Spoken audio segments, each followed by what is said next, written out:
Crust Wallet app. The pros, the cons. The Crust Wallet app is redefining how people think about cloud storage and blockchain. It's not just for holding tokens, it's your key to decentralized data management.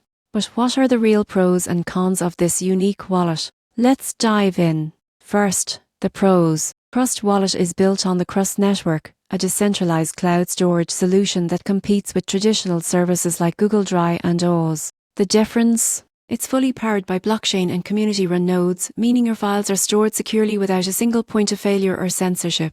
The wallet supports the native Crew token, which you can use for staking, governance, or paying for storage. You can even earn rewards by running a storage node or participating in network validation.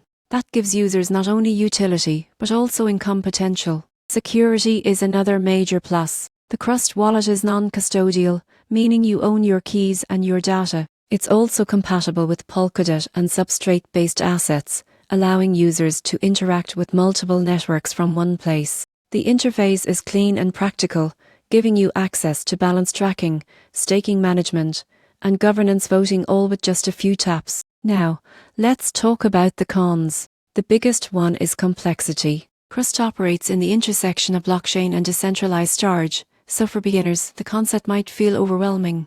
Another drawback is the limited ecosystem adoption. While Crust is growing fast, its network and dApps are still smaller compared to giants like Ethereum or Solana. This means fewer integrations and a narrower user base for now. In conclusion, the Crust Wallet app is a game changer for those who believe data freedom should be decentralized. It's ideal for tech-savvy users who want control over their digital storage and crypto. But if you're after a simple, trading-focused wallet, it might not be your best fit. Still, Crust is paving the way for a future where your files and your freedom truly belong to you.